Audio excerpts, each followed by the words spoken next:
Assalamualaikum warahmatullahi wabarakatuh.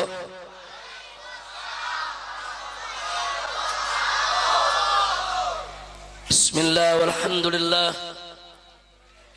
wala hawla wala quwwata illa billah.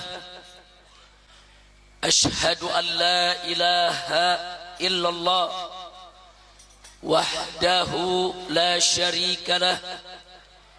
Wa ashhadu anna sayyidana Muhammadan abduhu wa rasuluh la nabiyya ba'dah. Allahumma salli wa sallim wa barik ala sayyidina wa habibina wa syafi'ina wa maulana nabiyyina Muhammadin وعلى آله الطاهرين الطيبين وأصحابه الغر الميامين ومن تبعهم بإحسان إلى يوم الدين. Baik kiram, malam ini sungguh satu kebahagiaan buat kita semua karena kita kumpul dalam satu majlis yang penuh keberkahan. Kumpul bersama para habaib, kumpul bersama para kiai, para ajengan. Di sini ada orang tua kita Kiai Haji Damanhuri hafizahullah taala wa ra'ah. Begitu juga ajengan-ajengan kiai-kiai yang lainnya. Dan tadi kita sudah sama dengarkan yaitu mau'izah tausiah yang padat dengan manfaat, penuh dengan hikmah yang disampaikan oleh Habib Syafiq bin Muhdar bin Syahab hafizahullah taala wa ra'ah. Dan hadir juga bersama kita di sini ada Habib Tariq bin Syahab, ada Habib Hasan Segaf, ada Habib Zain Al-Attas dan para habaib yang lainnya. Mudah-mudahan kumpulnya para habaib, para kiai, para umara pada malam hari ini akan lebih menambah turunnya rahmat dan barakah untuk kita semua. Amin ya rabbal alamin. Saudara, hari ini kita dikejutkan dengan satu peristiwa berdarah di ibu kota Jakarta. Adanya peledakan dan penembakan yang telah memakan korban jiwa. Saya berharap mudah-mudahan pelakunya bukan orang Islam. Andai kata pun orang Islam, mudah-mudahan pelakunya tidak mengatasnamakan jihad. Jadi murni itu merupakan satu tindak kriminal, tindak kekerasan, tindak kejahatan yang tidak boleh dilakukan oleh umat Islam. Nah, oleh karenanya pada malam hari ini di malam Maulid Nabi Sayyiduna Muhammad sallallahu alaihi wasallam, saya ingin menyampaikan kepada umat bagaimana itu konsep jihad yang diajarkan oleh Nabi alaihi salatu wassalam. Nabi kita uswatun hasanah, baik dalam dakwah ataupun dalam hisbah, termasuk dalam jihad fi sabilillah. Jadi siapa ingin berdakwah wajib contoh Nabi. Siapa ingin berhisbah yaitu amar ma'ruf nahi munkar juga wajib contoh Nabi. Dan siapa ingin berjihad di jalan Allah juga wajib untuk mencontoh Nabi. Ya, Nabi juga merupakan uswatun hasanah dalam dunia hisbah, dalam dunia amar ma'ruf nahi munkar. Demi Allah, tidak ada seorang pun yang amar ma'rufnya lebih tegas, lebih lugas daripada hisbahnya Nabi kita Sayyiduna Muhammad sallallahu alaihi wasallam. Begitu juga dalam soal jihad, saudara. Nabi mengatakan, ya ayuhan nas, la tatamannau liqa'al adu was'alullaha al-afiyah fa idza laqaitumuhum fasbiru wa'lamu annal jannata tahta dhilalis suyuf. Sadaqan Nabi sallallahu alaihi wasallam. Luar biasa, saudara. Pidato yang singkat, padat, ringkas, jelas, memberikan pemahaman kepada kita yang sempurna tentang bagaimana Islam meletakkan perang di jalan Allah, saudara. Nabi mengatakan, ayuhan nas, Manusia, para sahabatku, para pengikutku, umat Islam, la tatamannau liqa'al adu. Jangan sekali-kali kau berangan-angan untuk bertemu dengan musuh. Perhatikan baik-baik anak-anak muda. Nabi mengatakan kepada para sahabat, jangan sekali-kali kau berangan-angan bertemu dengan musuh. Saudara, jangankan perang melawan musuh, mimpinya Nabi nggak kasih, saudara. Jangan berkita-kita perang, jangan berangan-angan perang, jangan mencari musuh, jangan mencari lawan, saudara. Jangan, kata Nabi. Selanjutnya beliau mengatakan was'alullah al-afiyah, tapi mohonlah kepada Allah al-afiyah, kesejahteraan, kedamaian, ketenangan di dalam kehidupan, saudara. Jadi Nabi mengajarkan kita jangan cari perang, tapi cari tenang. Jangan cari lawan, tapi cari kawan, saudara. Saya tanya, ajaran Nabi indah tidak? Bagus tidak? Nah, selanjutnya kata Nabi, fa'idha laqaitumuhum. Tapi kalau kamu terlanjur bertemu dengan musuh nggak dicari, dia datang sendiri, saudara. Musuh tidak diundang, tapi mereka datang menyerang, saudara. Maka ketika itulah Nabi mengatakan fasbiru bimakna fasbutu. Jadi kalau musuh tidak dicari, saudara, tapi datang sendiri, musuh tidak diundang tapi datang menyerang, umat Islam nggak dikasih oleh Nabi untuk melarikan diri, saudara. Nabi menyatakan fasbiru, yaitu bimakna fasbutu, hadapi mereka dengan sabar, dengan tegar, jangan lari, saudara. Jangan. Kita nggak boleh cari musuh, tapi kalau musuh datang sendiri, pantang berlari, saudara. Membela Islam dan membela agama serta negara. Betul? Takbir, takbir. Nggak sampai di situ, kata Nabi, dalam rangka untuk membangkitkan semangat umatnya, membangkitkan semangat supaya nggak lari dari medan perang, membangkitkan semangat supaya berani untuk membela diri, saudara. Membangkitkan semangat untuk berani menghadang lawan, saudara. Nabi mengatakan fa'lamu, ketahuilah oleh kamu sekalian, annal jannata tahta dhilalis suyuf, sesungguhnya sorga itu ada di bawah kilatan pedang. Saudara, kalau baca hadis ini jangan baca ujungnya saja, saudara.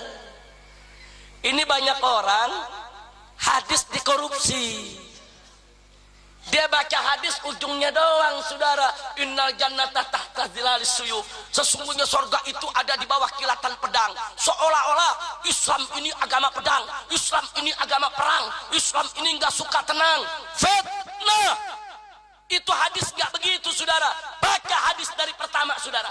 Bagaimana Nabi mendorong umatnya untuk menciptakan tenang, untuk mencari kawan, menciptakan kedamaian hidup, bukan menciptakan kerusuhan, saudara. Nabi hanya mengajarkan kita perang saat terpaksa, musuh datang menyerang, musuh datang sendiri, kita wajib untuk bela diri, pantang berlari, saudara. Disitulah Nabi menjanjikan, saudara, siapa yang tidak lari dari medan perang, siapa yang tetap, saudara, tampil ke depan membela agama, membela akidah, membela diri daripada serangan musuh, surga menanti dia di bawah kilatan pedangnya, saudara. Alhamdulillah. Kira-kira jelas tidak? Jelas tidak? Jadi Islam agama perang atau agama tenang? Agama pedang atau agama damai? Yakin? Yakin? Apa boleh kita bikin kerusuhan? Apa boleh kita ciptakan kerusuhan? Apa boleh kita berbuat kejahatan? Apa boleh kita cari-cari musuh tanpa alasan? Boleh tidak? Jadi kita disuruh oleh Nabi, saya tanya sekali lagi, cari lawan atau cari kawan? Ciptakan perang atau ciptakan tenang? Tapi berikutnya saya mau tanya, tapi kalau musuh terlanjur datang tanpa diundang, lari jangan? Lari jangan? Siap habisi musuh? Takbir! Sallu ala Nabi. Nah, itu pertama yang ingin saya ingatkan, saudara. Ini prinsip ajaran Islam. Kalau terlanjur kita perang, saudara, terlanjur, Musuh nggak dicari, dia datang sendiri. Musuh nggak diundang, dia datang menyerang. Maka apa adab yang diajarkan oleh Nabi alaihi salatu wassalam? Yang pertama, selama masih ada solusi untuk menghindarkan perang, kedepankanlah solusi perdamaian tanpa merugikan Islam dan umatnya, saudara. Makanya Anda boleh baca sejarah. Nabi dulu pernah terlibat dalam lebih dari 27 peperangan. Tapi dari 27 peperangan, hanya 4 sampai 5 peperangan yang terjadi pertumpahan darah, saudara. Sisanya diselesaikan oleh Nabi tanpa pertumpahan darah. Subhanallah. Yang terjadi pertumpahan darah antara lain perang Badar, perang Uhud, adapun perang Khandaq hanya segelintir saja yang terluka dan mati, saudara. Sisanya Nabi bisa selesaikan dengan perang Siwar, saudara, dengan perang psikologis, sampai akhirnya musuh yang sudah mengepung Madinah bubar, tidak berhasil menaklukkan Nabi dan umatnya. Alhamdulillah. Dia disebut jihad kalau tujuannya li'la kalimatillah. Disebut jihad kalau memang niatnya untuk meninggikan agama Allah.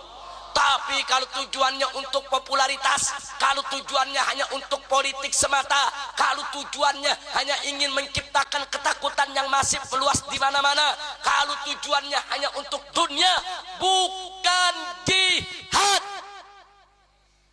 Jihad syarat yang pertama, saudara, wajib ditujukan li'la kalimatillah, untuk meninggikan kalimat Allah. Kira-kira jelas tidak?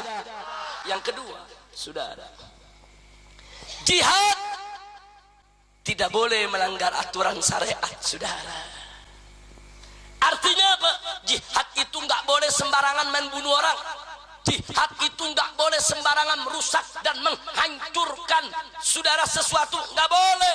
Makanya dulu Nabi, saudara, mendidik para sahabatnya. Satu di antara lain, siapa para sahabat yang berjihad tidak boleh membunuh orang tua lanjut usia yang tidak terlibat dalam pertempuran, saudara. Dua, tidak boleh membunuh kaum wanita. Tiga, tidak boleh membunuh anak-anak. Empat, tidak boleh membunuh kaum agamawan, saudara, para rahib, para pendeta yang duduk di rumah ibadah mereka yang tidak terlibat dalam peperangan tidak boleh diganggu. Rumah ibadah mereka tidak boleh dibakar. Perkebunan musuh nggak boleh diporak-porandakan dibakar tanpa kedaruratan, saudara. Subhanallah. Ada aturannya, saudara. Nggak boleh seenaknya membunuh, membabi buta, memperkosa perempuan seenaknya. Haram. Jihad ada akhlak, ada adab. Nggak boleh membunuh orang yang tidak bersalah. Membunuh warga sipil yang tidak bersalah nggak boleh, saudara. Jadi Islam ini mengajarkan jihad gentleman. Kalau kita mau jihad, saudara, bidik langsung musuh Allah, bidik langsung orang yang bertanggung jawab merendahkan Allah. Siapa? Oh, si A ini menghina Islam, menghina Allah, menghina Nabi, membunuh umat Islam. Cari, bidik, bunuh, saudara. Jangan yang dibunuh orang yang nggak tahu apa-apa. Jangan taruh bom di pasar, tahu-tahu yang meninggal si Soleh sama si Udin. Apa dosanya, saudara?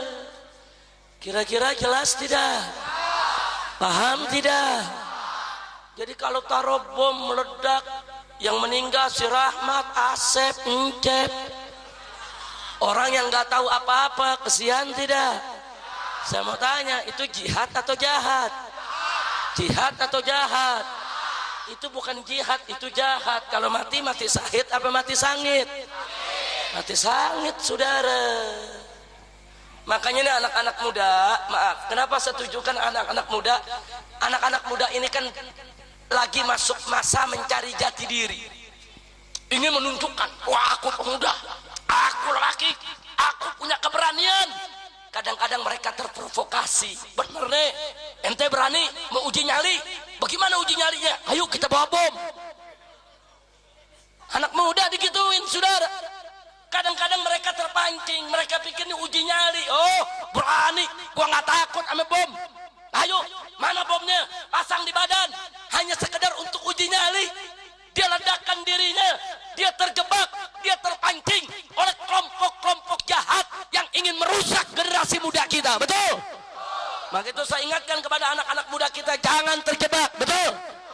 Jangan cerita uji nyali bawa bom, pala lu bomenyan.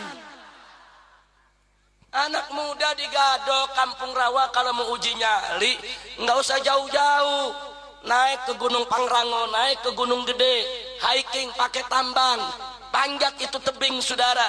Bagaimana bisa bertahan tinggal di hutan tanpa membawa makanan? Itu uji nyali. Ini uji nyali bawa bom ngeledakin diri, goblok. Kira-kira jelas tidak? Jelas tidak? Jadi uji nyali yang sehat. Betul? Betul? Siap uji nyali yang sehat? Tapi kalau uji nyali yang jahat, mau tidak? Mau tidak? Takbir. Enggak apa-apa, anak-anak muda kalau lagi diuji, wah lu pengecut, enggak apa-apa dibilang pengecut, saudara. Wah, ente penakut, enggak berani main bom, enggak ada urusan. Ya, saya penakut, mau apa? Ya, saya pengecut, mau apa? Saya tidak diajarkan untuk berbuat jahat. Saya tidak diajarkan untuk merusak nama Islam. Saya tidak diajarkan untuk membunuh orang yang tidak bersalah. Betul? Ya, saya penakut, saya pengecut untuk itu semua. Kenapa saya pengecut? Karena saya takut kepada Allah. Saya takut kepada hukum Allah. Saya takut siksa Allah. Tapi kalau disuruh bertempur dengan yang betul-betul musuh Allah, saudara, baru kita buktikan uji nyali kita. Betul? Siap lawan musuh Allah. Siap hancurkan musuh Allah. Takbir. Sallu ala Nabi. Sekali lagi tidak, jaga anak-anak, jangan ganggu perempuan, jangan ganggu orang-orang tua yang lanjut usia, jangan ganggu orang-orang yang cacat yang tidak berdaya, saudara. Jangan ganggu warga sipil. Islam mengajarkan para mujahidnya untuk bersikap jantan, gentleman, kesatria, perwira, pahlawan, bukan menghalalkan segala cara sebagai pengecut, sudah. Kalau memang Anda punya keberanian mau berjihad, mau pasang bom di badan, bukan nggak boleh, boleh, tapi satu, niatnya mesti benar dulu. Dua, medan perangnya juga mesti benar dulu, saudara. Ini Indonesia ini bukan Darul Harb, ini Darus Silmi, saudara. Ini bukan medan perang. Ini negeri dalam keadaan damai, saudara. Gak boleh sembarangan kita ngebom kanan, ngebom kiri, saudara. Insya Allah. Jadi saya ingetin anak-anak, satu, kalau ada orang Anda tidak kenal datang kepada Anda, terus nantang-nantang uji nyali, yuk uji nyali yuk. Nah, ini anak muda lagi nyari jati diri nih. Anak muda kan mau dibilang jago, mau dibilang oh saudara, oh apa namanya, berani. Nah kemudian mereka terpancing, akhirnya mereka diuji nyalikan dengan perbuatan-perbuatan yang bisa merusak ketenangan kehidupan bangsa dan negara. Na'udzubillah min. Yang kedua, hati-hati Pak Bu, anak-anak muda kalau nggak kenal orang, ada yang nitip barang, jangan main terima. Jaga anak-anak kita agar mereka tidak terjebak, insya Allah. Makanya anak-anak jangan ninggalin sholat, jangan ninggalin zikir, jangan ninggalin baca Quran, supaya Allah melindungi kita semua. Betul? Siap tegakkan sholat, siap baca Quran, siap belajar agama, siap terus mengaji, siap baca zikir dan doa, takbir, baca ratib, baca sholawat, saudara. Semua itu akan melindungi kita, saudara, yaitu daripada musibah dan malapetaka, insya. Kira-kira saya sampaikan malam ini jelas tidak? Paham tidak? Nah, kembali kepada berita yang hari ini terjadi, saudara, di Jakarta. Enggak jelas dia mau bunuh siapa, dia mau perang sama siapa, saudara. Mohon kepada Allah, mudah-mudahan peristiwa yang seperti tadi tidak terjadi lagi di negeri ini. Mohon kepada Allah agar negeri kita ini aman, negeri ini tenang. Kalau ada pihak-pihak yang kecewa dengan pemerintah, ayo sama-sama Kita kritik pemerintah, kita protes pemerintah, kita luruskan pemerintah. Kalau perlu kita ajukan ke Mahkamah Konstitusi, kita tuntut pemerintah, saudara. Tapi hindarkan konflik bersenjata. Kecuali kalau kita ditalimi, kita dibunuhi, saudara, musuh datang menyerang kita dengan senjata, apa boleh buat, saudara? Taib, itu saja yang bisa saya sampaikan. Terima kasih Kiai Daman Huri, Pak Kepala Desanya di sini. Mudah-mudahan kita tetap bersatu untuk menjaga Megamendung. Amin. Sebab gerakan kristenisasi di Megamendung ini udah dahsyat, betul? Siap jaga Islam, siap jaga Megamendung, siap jaga Islam, siap jaga Megamendung. Takbir. Terima kasih atas segala perhatian. Mohon maaf atas segala kekurangannya. Hadani Allah wa iyyakum ila siratil mustaqim. Wallahul muwaffiq ila aqwamit thoriq. Wassalamualaikum warahmatullahi wabarakatuh.